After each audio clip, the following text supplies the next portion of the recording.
로마서 14장 1절에서 6절까지 하나님 말씀을 읽어드리도록 하겠습니다. 14장 1절 하나님 말씀입니다. 믿음이 연약한 자를 너희가 받되 그의 의견을 비판하지 말라. 어떤 사람은 모든 것을 먹을 만한 믿음이 있고 믿음이 연약한 자는 채소만 먹느니라. 먹는 자는 먹지 않는 자를 업신여기지 말고 먹지 않는 자는 먹는 자를 비판하지 말라. 이는 하나님이 그를 받으셨음이라. 남의 하인을 비판하는 너는 누구냐? 그가 서 있는 것이나 넘어지는 것이 자기 주인에게 있음에 그가 세움을 받으리니 이는 그를 세우시는 권능이 주께 있음이라. 어떤 사람은 이 날을 저 날보다 낮게 여기고 어떤 사람은 모든 날을 같게 여기나니 각각 자기 마음으로 확정할지니라. 6절 같이 합니다. 나를 중히 여기는 자도 주를 위하여 중히 여기고 먹는 자도 주를 위하여 먹으니 이는 하나님께 감사함이요 먹지 않는 자도 주를 위하여 먹지 아니하며 하나님께 감사하느니라. 아멘. 오늘은 우리가 합병한 지 만 2년이 되는 주일입니다. 참 시간 빠르죠? 벌써 2년이 지났습니다. 지난 시간 동안 참 많은 일들이 있었는데 그 모든 것에 우리 주의 선하신 손길이 함께 하셨고 우리 주의 돌보심과 섭리 가운데 오늘까지 오게 하셨습니다. 우리 성도님들도 함께 인내하며 또 믿음의 기도로 또 마음을 모아주시고 또 신실하게 섬겨주셔서 감사드립니다. 어제 새벽에 나눈 말씀처럼 우리 교회에 영적인 아버지들이 또 어머니들이 형제와 자매들이 많이 계셔서 참 기쁘고 감사한 마음입니다. 지난 시간들을 잘 요약해 주는 말씀을 에베소서 3장 20절 21절로 한번 정해 보았습니다. 오늘 본문은 아니지만 한번 같이 읽었으면 좋겠습니다. 3장 20절 시작. 우리 가운데서 역사하시는 능력대로 우리가 구하거나 생각하는 모든 것에 더 넘치도록 능히 하실 이에게 교회 안에서와 그리스도 예수 안에서 영광이 대대로 영원 무궁하기를 원하노라. 아멘. 20절 한번 보여주세요. 우리 주님이 어떤 분이시냐? 우리 주님은 우리가 구하는 것이나 생각하는 것을 단순히 이루시는 정도가 아니라 거기 나오죠. 20절에 우리가 구하거나 생각하는 모든 것에 어떻게 넘치도록? 더 넘치도록 역사하시는 분입니다.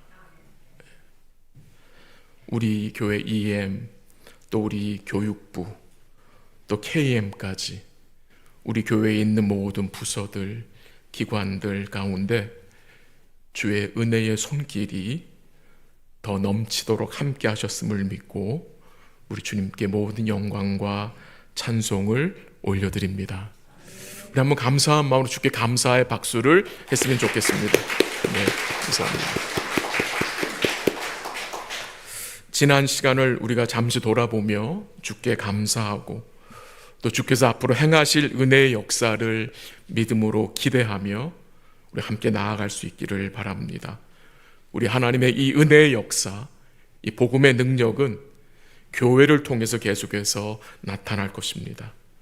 우리 구주 예수 그리스도 안에서 시애틀 행복한 교회가 우리 주의 영광을 선포하고 드러내는 복된 공동체로 견고하게 세워지기를 간절히 기도합니다.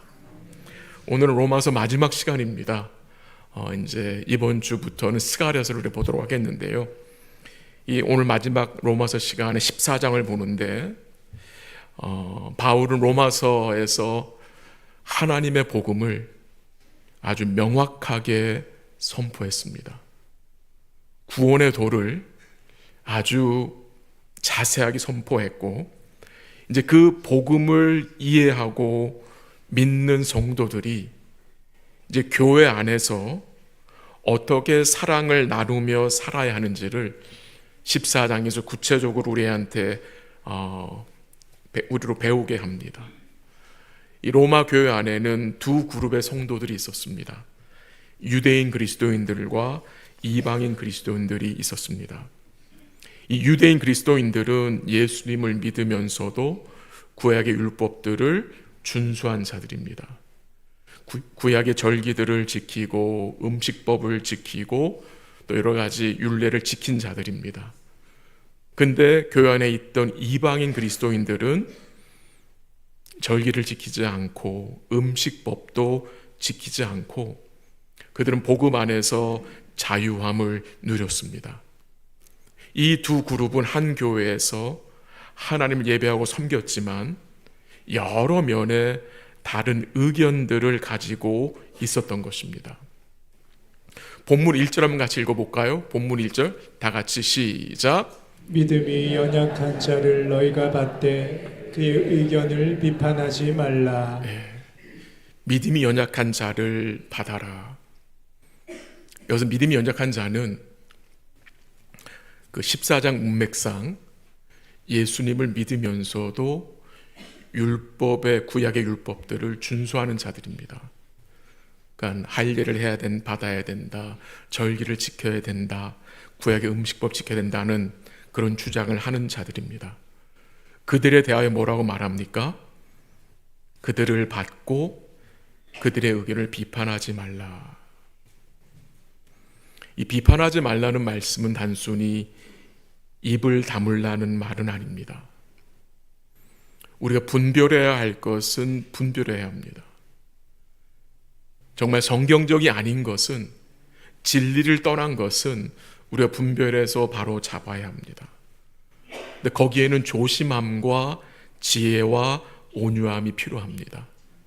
오늘 본문 1절에 보면은 그의 의견이란 표현이 나오는데 이 의견은 믿음이 연약한 자들의 의견입니다. 그들의 의견은 성경에 나오거나 성경에서 요구하는 것들이 아닐 것입니다. 믿음이 연약한 자의 의견들은 개인적인 의견 혹은 관습일 것입니다. 근데 거기에 대해서 뭐 하지 말라고 합니까? 비판하지 말아라. 비판하지 말라고 합니다. 우리에게 뭐가 필요하다는 겁니까? 믿음의 여유가 필요하다는 것입니다. 어떤 지체가 말을 막 하면 거기에 맞서서 막 우리도 하는 것보다는 그냥 들어주고 좀 여유를 갖는 게 필요하다는 말로 생각이 됩니다. 하나님께서 구약시대 이스라엘 백성들에게 음식법을 주셨습니다. 레위기 11장에 보면은 자세한 내용들이 나오는데요. 몇 가지만 좀 제가 설명드려보면, 토끼는 굽이 갈라지지 않았으므로 부정하니 먹지 말라고 하셨습니다. 돼지는 굽은 갈라졌지만 새김질을 하지 못하므로 부정하니 먹지 말라. 생선들도 지느러미와 비늘이 없는 것은 부정하니 먹지 말라고 했습니다. 왜 하나님께서 이스라엘 백성들에게 부정한 음식과 정결한 음식에 대한 이 법을 주셨을까요? 돼지고기 많이 먹으면 저같이 살찔까 봐 예? 콜레스테롤 올라가고 또 위생적으로 문제가 있어서 이런 음식법을 주셨을까요? 그건 아닌 것 같습니다. 정결한 음식과 부정한 음식에 대한 율법을 주신 이유는 하나님이 그 당시에 그의 백성들을 이방 백성들로부터 구별된 삶을 살게 하시기 위함입니다. 하나님은 자기 백성들과 우상을 섬기는 이방인들을 구별하게 하시는데 사용한 것이 바로 이 음식법입니다. 좀 더 제가 설명을 드려보겠는데요. 이 이스라엘 백성들은 일상에서 어떤 음식이 정결한 건지, 어떤 음식이 부정한 건지 뭐 해야 합니까? 구분을 해야 합니다. 순종의 삶이죠. 그거를 배우게 하시는 것입니다. 그들은 일상에서 무엇이 정결한 것인지 부정한 것인지를 이 음식법을 통해서 뭐 하는 거예요? 배우게 하는 것입니다. 무엇이 거룩인지, 무엇이 죄인지를, 무엇이 깨끗한 것인지를, 무엇이 더러운 것인지를 하나님의 말씀을 통해서 뭐 하는 거예요? 배우게 하시는 것입니다. 그것이 바로 세상과 이 우상을 섬기는 이방 사람들로부터 뭐 하는 것입니까? 구별된 삶을 사는 것입니다. 근데 신약에 오면은 하나님이 그의 백성들과 우상을 섬기는 이방인들을 더 이상 이 음식법으로 구분하지 않으셨습니다. 그 좋은 예가 사도행전 10장에 나오는 내용인데요. 하나님이 사도 베드로에게 한 환상을 보여주셨어요. 베드로가 배가 고파서 먹고자 할 때에 하나님이 큰 보자기 같은 거 하늘에서 내려오게 하셨어요. 그리고 그 큰 보자기 안에는 땅에 있는 각색 4발 가진 짐승과 기는 것과 공중에 나는 것들이 있었는데 하나님 베드로에게 무엇을 명령하셨습니까? 잡아먹으라. 잡아먹으라. 그때 베드로가 뭐라고 대답합니까? 그럴 수 없나이다. 속되고 깨끗이 아니한 이것들을 나는 언제라도 먹지 않겠다고 대답했습니다. 근데 그 대답에 하나님 다시 뭐라고 말씀하십니까? 내가 깨끗게 한 것을 내가 속되다 하지 말라라고 말씀하셨습니다. 구약에서 금한 음식을 신약에 와서는 잡아먹으라고 하십니다. 뭐가 증거되는 것입니까? 이제는 구약 때와 같이 이 음식법으로 하나님이 그의 백성과 이방인들을 구별하지 않는다는 점입니다. 근데 그 이유가 무엇이냐? 우리 예수님이 오셔서 구원을 다 이루셨기 때문에 이제는 성령으로 하나님의 자녀와 그렇지 않은 자들을 구분하십니다. 그래서 이제 그리스도 예수 안에 있는 성도들은 무엇이든 감사함으로 먹을 수 있다는 것입니다. 또한 동시에 이 이방인들이 이제는 예수님을 통해서 하나님의 백성으로 이 구원의 반열에 참여하게 됨을 또한 우리에게 알려주는 사건입니다. 이 로마 교회에는 먹는 것으로 인해서 여러 가지 어려움이 있었던 것 같습니다.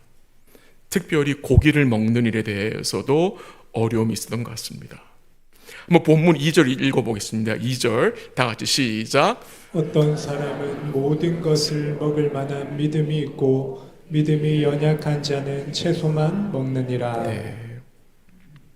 고기를 먹는 것에 대해서 여러 다른 개인적인 의견이 있었던 것 같습니다.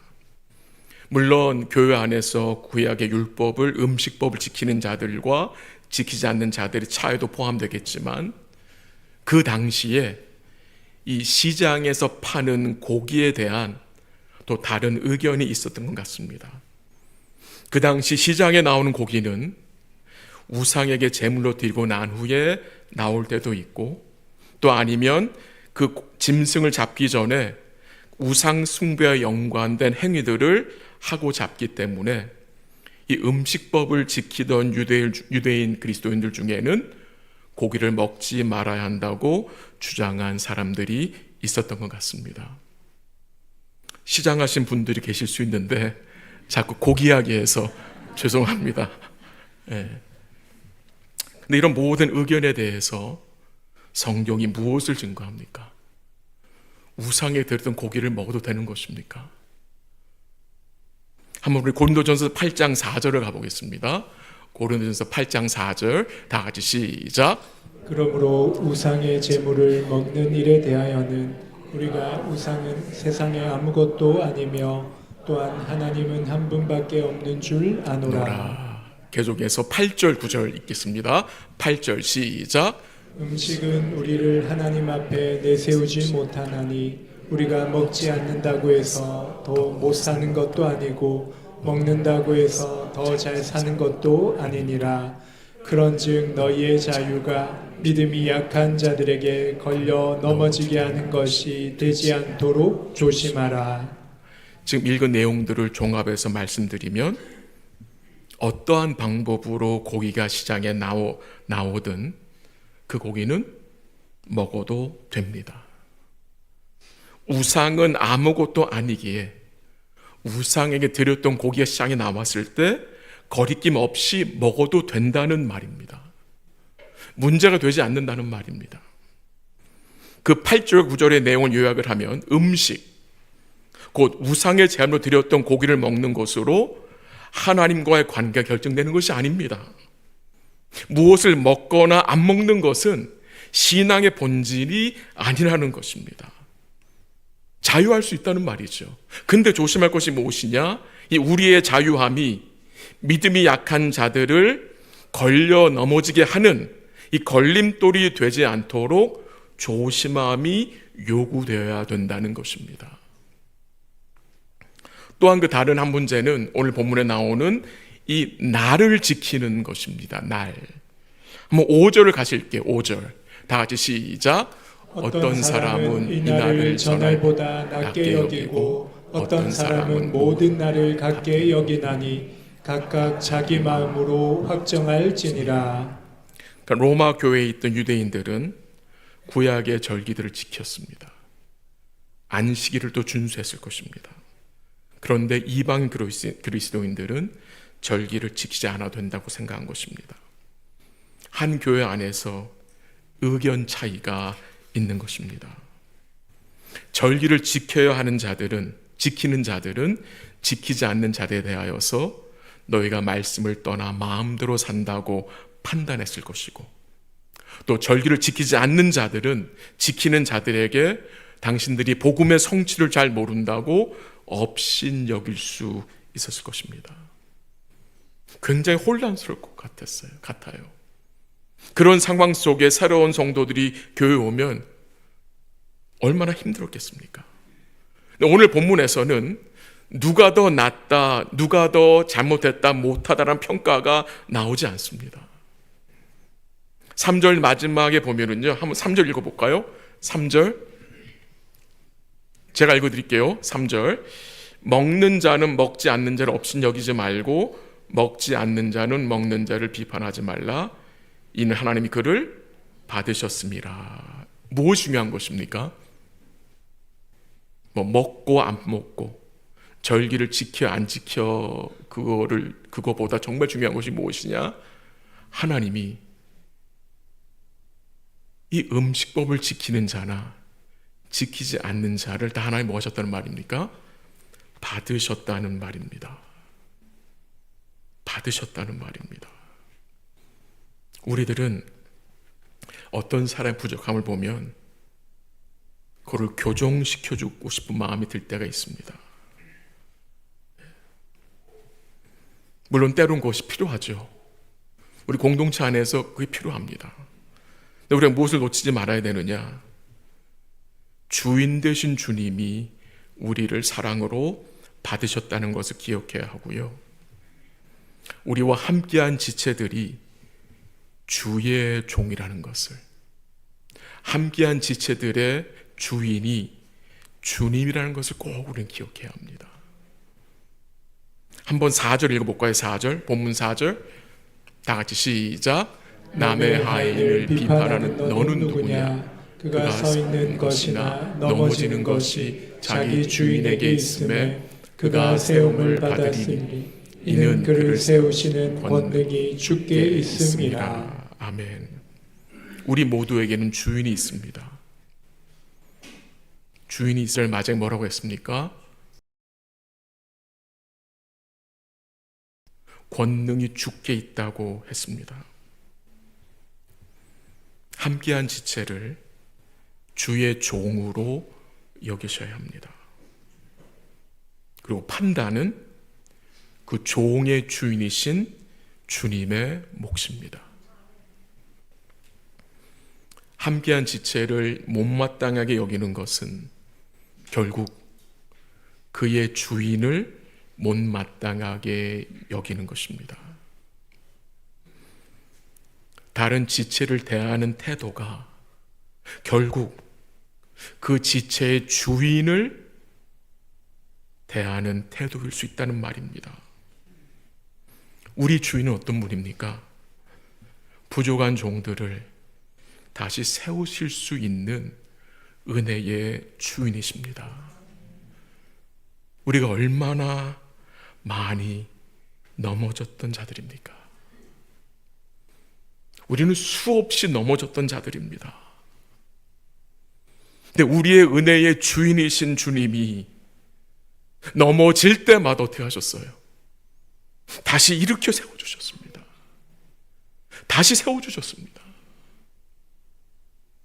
그걸 알고 있잖아요. 우리가 경험하고 체험한 것이잖아요.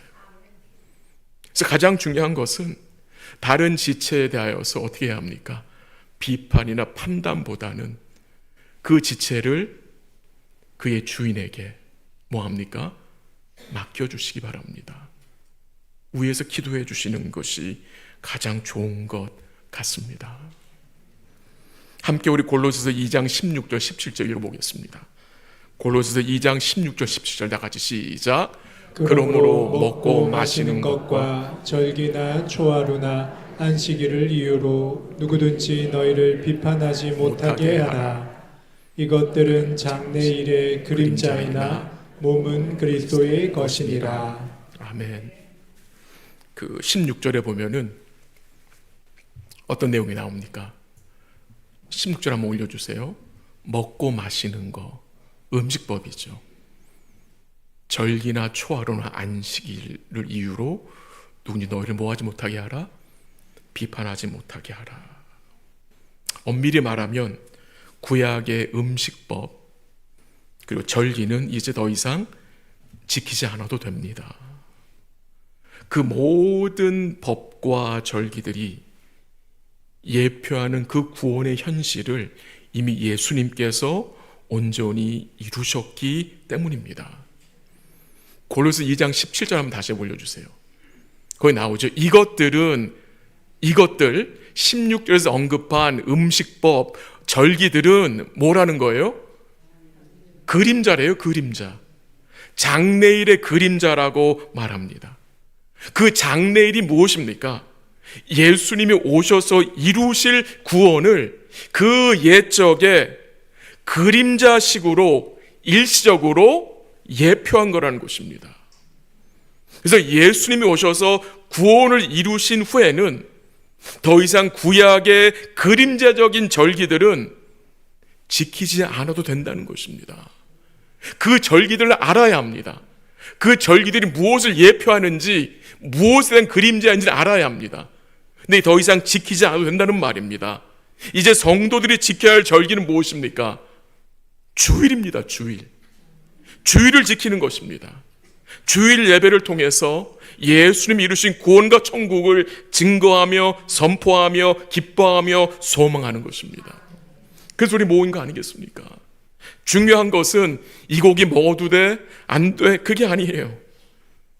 절기를 지켜 마라 이게 중요한 것이 아닙니다. 이것들은 모두 본질적인 것이 아닙니다. 예수님을 믿음으로 의롭다 하실 받은 성도는 무엇을 먹느냐 마냐에 따라 우리와 하나님 관계가 체인지되지 않습니다. 왜? 하나님과 우리의 관계는 누구를 통해서 세워진 것입니까? 우리 예수님을 통해서, 그의 온전한 대속을 통해서 이루어진 거잖아요. 우리의 행위로 의롭다 하실 받은 자들이 아니잖아요. 우리 하나님이요, 우리를 예수님을 통해서 영원한 자녀들로 받으셨습니다. 그게 변합니까? 변할 수가 없습니다.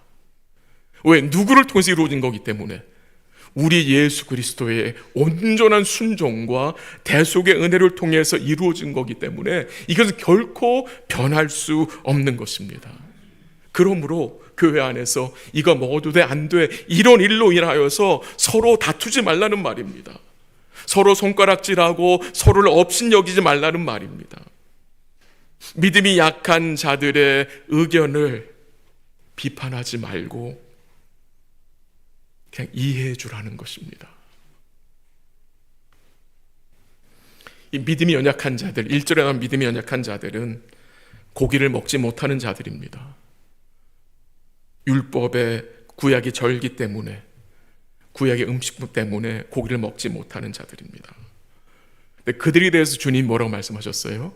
믿음이 없는 자들이라고 말하지 않았고 믿음이 뭐한 자들? 약한 자들이라. 그러니까 믿음이 있다는 말인가 없다는 말입니까? 있다는 말입니다. 그들을 어떻게 합니까? 받아야 하는 것입니다.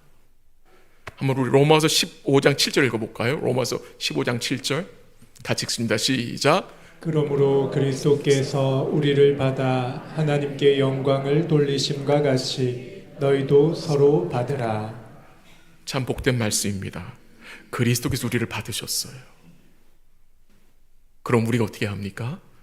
서로 받으라고 합니다. 서로 받으라. 서로 받아줘야 하는 것입니다. 화평을 지키는 것입니다. 서로에게 덕을 세우는 것입니다. 의견의 차이가 있다 할지라도, 생각의 차이가 있다 할지라도 비판하기보다 어떻게 하라고요? 받아줘야 합니다. 믿음의 여유가 있어야 된다는 말입니다. 언제 믿음의 여유가 생깁니까? 하나님이 나 같은 죄인을 영원히 받으셨다는 사실을 기억할 때에 우리 마음속에 뭐가 생깁니까? 믿음의 여유가 생기는 것입니다. 우리 함께 로마서 14장 19절부터 21절까지 한번 읽어보겠습니다. 19절 시작. 그러므로 우리가 화평의 일과 서로 덕을 세우는 일을 힘쓰나니 음식으로 말미암아 하나님의 사업을 무너지게 하지 말라. 만물이 다 깨끗하되 거리낌으로 먹는 사람에게는 악한 것이라.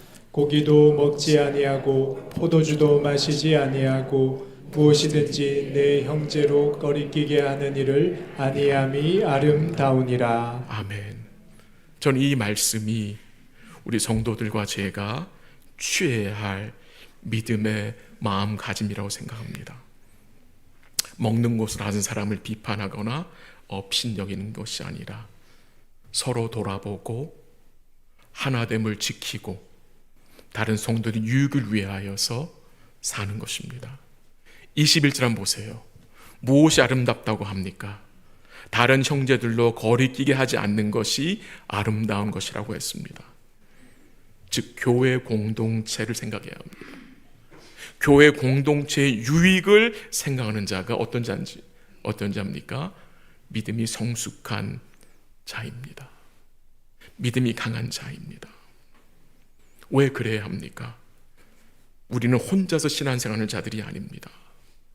우리 믿음의 여정을 함께하고 있는 자들이기 때문입니다. 주님의 몸된 교회를 위한 것이라면 때로는 우리의 자유를 또 희생할 수 있어야 합니다. 포기할 수 있어야 합니다. 그것이 성숙함입니다. 우리가 복음 안에서 자유한 자이지만 그 자유함이 약한 자들에게 걸림돌이 되지 않게 지혜로워야 한다는 말입니다. 여러분 기억하십시오. 함께한 지체들의 주인이 우리 주님이십니다. 부족함을 보았을 때 그 지체의 주인에게 맡기십시오. 그 주인에게 부탁하십시오. 왜? 그 주인은 은혜와 권세를 가지고 있는 주인이시기 때문입니다. 여러분 세상에서는 내가 원하고 나랑 맞는 사람들 골라서 만납니다. 그러나 그런 관계 속에서는 성숙과 성장은 이루어질 수 없습니다. 예수님을 닮아갈 수가 없습니다. 그러나 교회에서는, 우리 주님이 주인으로 계신 이 교회에서는 나와 잘 맞지 않는 사람들과 함께 한 기관에서 함께 주를 섬겨야 합니다. 그게 필요합니다. 그 과정이 어려운 것은 사실이나 그 과정을 통해 주님이 어떻게 하십니까? 우리의 모난 부분들을 깨닫게 하시고 우리를 다듬어 가신다는 것입니다. 우리 사는 성도들 오이코스와 큐티 모임과 선교회와 모든 부서 속에서 서로 용납함과 받아줌이 충만한 교회가 될 수 있기를 간절히 기도합니다.